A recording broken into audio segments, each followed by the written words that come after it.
함께 보실 말씀 사도행전 16장 16절에서 26절까지 말씀입니다.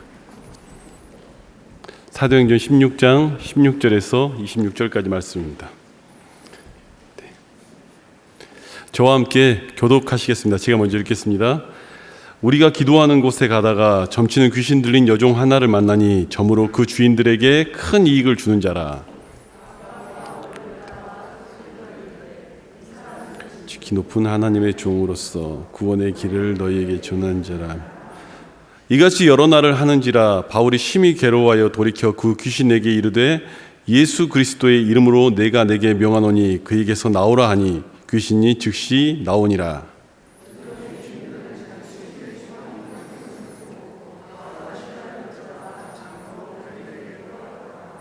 상관들 앞에 데리고 가서 말하되 이 사람들이 유대인인데 우리 성을 심히 요란하게 하여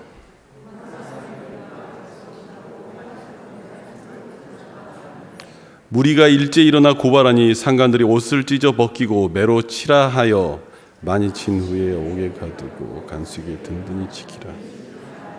그가 이러한 명령을 받아 그들을 깊은 옥에 가두고 그 발을 착고에 든든히 채웠더니 밤중에 바울과 실라가 기도. 함께 읽겠습니다. 이에 갑자기 큰 지진이 나서 옥토가 움직이고 문이 곧 다 열리며 모든 사람의 메인 것이 다 벗어진지라. 아멘. 하나님의 크신 은혜가 오늘 이 밤에 함께하신 여러분에게 함께하기를 축원합니다. 기도팀이 같이 있으니까 굉장히 든든해지고 설교하는데 더 힘이 나는 것 같습니다. 오늘 이 본문은 바울이 1차 전도여행을 마치고 2차 전도여행을 시작하는 그 내용들이 사도행전 16장의 이야기입니다. 그런데 조금 그 바울 입장에서는 이상한 상황인 거예요. 왜냐하면 1차 전도여행 때 잘 됐거든요. 뭔가 이렇게 하나님 일들 시작하면 잘 되고 열려가고 가는 곳마다 일이 됐는데, 아니 2차 전도여행을 준비하는 과정 속에 들어가서 그의 마음속에는 이런 생각이 있는 거죠.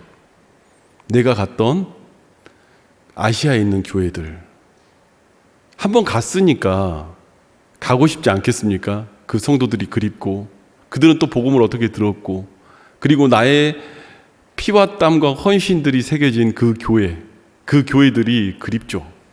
당연히 그리운 마음으로 기도를 합니다. 내가 그쪽으로 가겠다는 생각을 가지고요. 그런데 하나님께서 성경 윗부분에 보면 무슨 말이 나오냐면 예수의 영이 막습니다.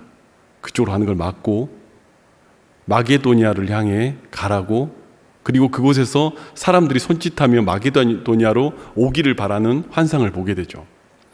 우리는 가끔 그런 생각들 해봅니다. 여기 오늘 기도팀이 있으니까 조금 더 영적인 부분을 이야기 드리면, 이 기도가 사실 저희도 목회자로 살아가지만 참 어려운 기도입니다. 왜냐하면 여러분, 선과 악이 구별돼서 이것이 하나님 뜻이냐 아니냐 이렇게 물으면 선택하기는 물론 어렵지만 그래도 난 이 길로 가야 돼 라는 바가 좀 있습니다. 그렇지 않습니까? 난 이 길로 가야 돼. 그런데 사실은 선과 선인데 그 중에 하나님이 내게 더 원하는 것을 선택하는 이 기도는 사실 쉽지 않습니다. 윤리적으로도 안 되고요. 누구도 그 질문에 대해 답을 쉽게 할 수가 없습니다. 그렇지 않습니까? 이게 주님의 뜻입니까? 내가 마게도냐로 가는 게 주님 뜻입니까? 아시아로 가는 게 주님의 뜻입니까? 이렇게 물어보면 둘 다 맞는 거잖아요. 복음을 위해 선택하고 복음을 위해 그 길을 가는 거니까. 그런데 이 부분은 여러분, 기도하는 사람의 몫입니다.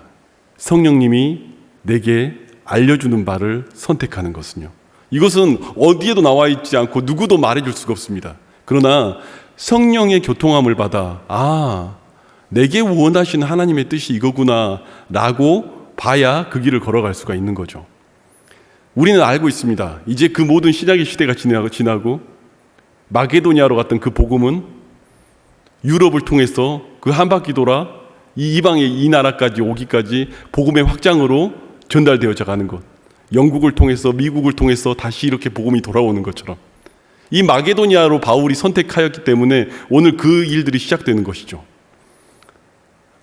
만약에 그것도 선이라고 생각돼요. 내가 갔던 교회, 내가 가고 싶은 교회, 내가 해야 되는 일, 내가 하는 것들만 선택했다면 아시아로 갔겠죠. 내가 이 교회를 위하여 피를 흘리고 땀을 흘리고 수고를 했으니까. 그리고 그것이 더 익숙했고 1차 전도여행에 성공을 했으니까 당연히 아시아로 가는 게 더 쉽다고 생각이 들 겁니다. 그런데 여러분, 바울은 그 길을 선택해 나가죠. 그런데 여러분, 앞에 성경 보면요, 그냥 우리가 이렇게 읽고 지나가니까 그런데요, 마게도니아로 갔으면 이 2차 전도여행이 시작이 딱 되잖아요. 그러면 하나님의 일이 일어나야 되잖아요. 그렇지 않아요? 그게 성경적인 이야기잖아요. 내가 이렇게 하나님의 뜻대로 살았습니다. 나는 하나님이 원하시는 바를 찾아갔습니다. 나는 하나님이 나에게 가라고 한 그 길을 갔어요. 그러면 복음의 확장이 일어날 수 있는 일들이 일어나고 사람들을 만나게 되고 막 이래야 되지 않습니까? 그런데 여러분, 성경을 자세히 보면요, 수일 동안 아무 일도 안 일어나요.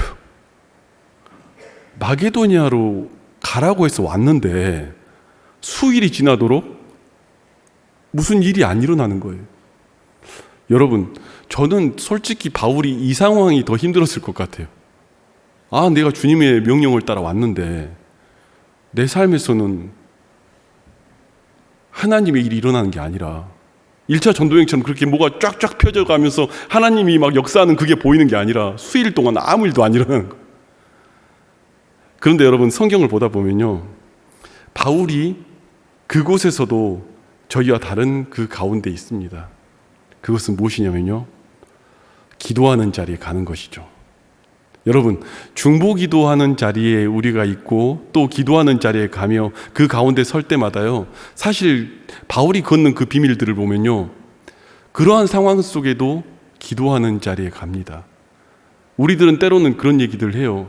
내가 하나님 뜻대로 이렇게 살았고 내가 하나님의 방식대로 이렇게 살았는데 왜 내게는 아무 일도 안 일어나고, 그러한 시간 가운데 고민하는 성도들도 만나고요, 성도들뿐 아니라 목회자인 저도 그런 순간들이 있고요. 왜 도대체 하나님의 뜻대로 내가 한다고 했는데 내 인생에서는 그런 일들이 펼쳐지지 않는 걸까? 왜 이것이 분명히 주님의 뜻이라고 내겐 이루어졌다고 하는데 왜 내게는 아무 일도 일어나지 않는가? 그런데 그 가운데 비밀은 여러분, 그 상황 속에서 기도할 수 있느냐 아니냐가 바로 저와 여러분의 선택입니다. 아멘이세요? 그 상황 속에서 내가 기도할 수 있느냐 아니냐가 우리의 선택이에요. 그 상황 속에 놓여서 불평불만 하는 사람도 있겠죠. 그 상황 속에 놓여서 왜 도대체 인생이 이렇습니까? 이렇게 말할 사람도 있겠죠. 나는 주님의 뜻대로 따라왔는데 수일 동안 아무 일도 일어나지 않고. 기도하는데 자주장사 루디아를 만나고 그 집에서 예배를 드리는 일들이 성경 속에 벌어지죠. 여러분, 자주장사라고 하니까 우리가 그냥 장사했나 보다 그런 게 아니라요, 사실 그 당시 자주장사는 어마어마한 사람입니다. 왜냐면요, 그 붉은색 옷감을 만들어내면, 붉은색 옷감을 만들어낼 때 쓰는 그 자주 붉은 색깔 있지 않습니까? 그게 지금은 염료가 다른 형태로 나오지만 그때는 뭐밖에 없냐면 그 고동에서 나오는 그 빨간색을 빼내서 그걸 하는 거예요. 여러분, 고동이 요만한데 거기서 그 빨간색을 빼서 옷을 만든다고 생각해 보세요. 그 가치가 우리가 생각하는 기준과 다른 거죠. 그런데 이 루디아나라는 사람은 그 역사 기록에 보면은 그 정말로 그 로마와 그 유럽 지역을 넘나들면서 무역하는 여자예요. 그 여자가 자기의 집을 공개하며 열어주며 그 예배가 시작되는 것이죠. 오늘 그 일들이 벌어지다가 오늘 그 가운데서 하나님의 일들이 하나하나 이루어져 가는 장면들이 펼쳐집니다. 그리고 오늘 우리에게 성경에 나와 있는 이야기, 오늘 저희가 읽었던 이야기가 그 다음 장의 다음 이야기들로 시작되는 것이죠. 여러분, 바울이 걷는 그 길은요, 상황과 환경이 아니라 그 환경 속에서 굴복하는 게 아니라 그 속에서 기도하는 데 비밀이 있습니다. 그 가운데서도 기도하는 자리에 나가는 데 비밀이 있는 것이죠.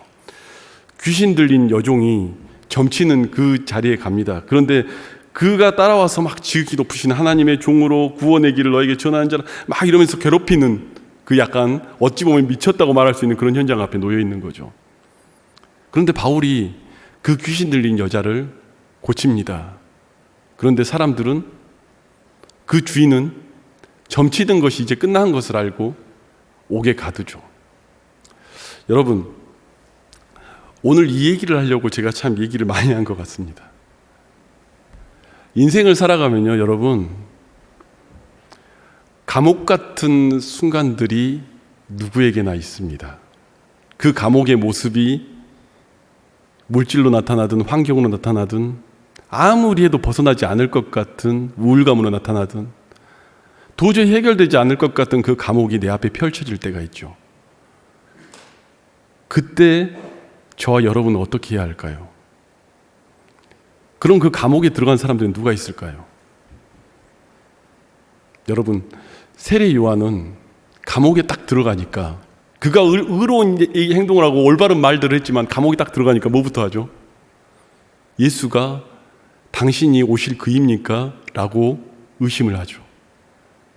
똑같은 감옥 속에 들어가서도 그런 선지자의 그 자리에 갔다고 하지만 그런 의심이 들 수 있죠. 그런데 세례 요한이 그런 의심 속에 간 것이죠. 그의 제자들마저도 아니 세례 요한이? 라고 할 정도의 모습을 보여주는 거예요. 그는 죽음 앞에 놓여지는 것이죠. 그런데 여러분, 똑같은 감옥 속에 들어갔어도요, 요셉은 자신이 주어진 자리에서 묵묵히 성실히 자기에게 주어진 일들을 해나가며 그 가운데 거닐어 갑니다. 어떤 사람들은 그의 체질이라고 말하기도 해요. 그런데 여러분, 감옥 안에 들어가면 온갖 사람들이 다 있지 않습니까? 그들의 불평과 불만 안 들립니까? 여러분, 어떤 죄수도요, 억울하지 않는 죄수는 없습니다. 모두 다 억울해요. 왜냐하면 자기는 여기에 올 사람이 아니에요. 다 모든 죄수가 그렇습니다. 그들의 불만을 매일같이 듣고 있는 이 요셉이 쉬웠겠습니까? 그런데 그 속에서 하나님의 방법으로 살아가는 것이죠. 여러분, 불평불만도요, 전염이 됩니다. 누가 불평불만 한 명이 시작하잖아요. 교회도요, 금방 전염이 됩니다. 금방 전염이 돼서 침범해서 그렇게 넘어가요. 사람은 그런 존재예요. 굉장히 전염성이 있습니다. 우리의 언어와 우리의 이야기는. 그런데 그 속에서 전염이 안 된다는 거 참 쉽지 않습니다. 그 속에서도 내게 주신 하나님의 일들과 이야기를 듣고 살아가는 것 쉽지 않습니다. 저와 여러분은 다를까요? 여러분, 미디어와 모든 것에서 이야기하는 그 모든 내용들을 보십시오. 제가 새벽에 알곡과 가라지 비유를 제가 한번 설교한 적이 있었는데요. 여러분, 가라지가요, 보인대요. 가라지가 먼저 보였대요. 무슨 말인 줄 아십니까? 가라지가 훨씬 잘 보이는 세상 속에 살고 있는 거예요. 세상은 가라지의 세상 속에 알곡으로 살아가는 거예요, 크리스찬은. 우리는 사실은 모든 미디어 환경과 모든 것들이, 이 모든 원리들이 가라지 중심으로 생각하고 그것들이 더 눈에 보이는 자리에 있는 거예요. 그 속에서 알곡으로 살아가는 거예요. 쉽겠습니까? 그런데 그 길 가운데 걸어가는 것이죠, 묵묵히. 또 한 명의 인물이 있죠. 베드로가 있죠. 사실 오늘 중보기도팀이 오늘 그 특송을 한다니까 사실 그 본문을 준비했다가 본문을 바꿨어요. 원래는 베드로는 잠을 자는데 기도하는 사람들은 깨어 있고, 베드로를 구출하는 거는 이 사람은 잠자는 그 사람을 깨워서 구출해내는, 그걸로 한번 메시지를 해볼까라는 고민도 했어요. 근데 여러분 생각해 보세요. 어떤 사람은 감옥에 들어갔는데 이젠 난 할 일 다 했다, 퍼질러 자는 사람이 있어요. 퍼질러 자요. 완전히 자유한 사람 속에 들어가죠. 그는 자기 자신은 구원하죠. 그렇지만 오늘 바울이 일어난 그 역사 속에는 그 가운데 있지 않아요. 저는 최고의 정답이, 이 감옥 속에 들어갔을 때 최고의 정답이 바울과 실라라고 생각해요. 기도를 하기 시작합니다. 그 밤중에 억울하게 매를 맞았고요, 어쩌면 십자가를 진 것 같은 그 삶 속에 들어갔고요, 아픔 속에 들어갔고요. 그런데 기도를 하는 거예요. 저도 가끔 성도들과 대화 나눈다 보면 참 가슴 아픈 일들이 있습니다. 항암을 10년 동안 고통 속에서 헤매는 성도들을 보면 나았으면 좋겠다라는 마음도 들지만 저 고통이 그만 좀 했으면 좋겠다, 이 마음도 들고요. 참 힘들어요. 저분이 뭘 잘못했다고.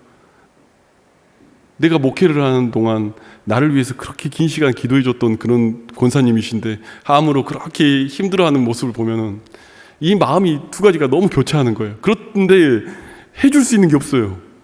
기도만 할 뿐이지 제가 무슨 말을 할 수 있겠습니까? 나으라고 그래요? 아니면 빨리 주님 품으로 가시라고 그래요? 뭐라고 할지 모르겠는 거예요. 그런 갈등과 고통 속에 저도 같이 들어가는 거예요. 기도하면서 어떻게 할까 어떻게. 근데 참 재밌는 게요. 그렇게 기도를 하고 있었더니 어느 날 그 권사님이 이제 병원에서도 이젠 끝났다고 그래요. 이제 뭐 모든 치료는 더 이상 손을 댈 수 없습니다. 아예 그렇게 공포를 하는데 저한테 연락을 한번 주셨어요. 자기가 그 고통 속에 헤매고 있는데 그 가운데 저도 기도하고 그 가운데 서서 같이 기도하는데 주님을 만났다고 이야기를 하더라고요.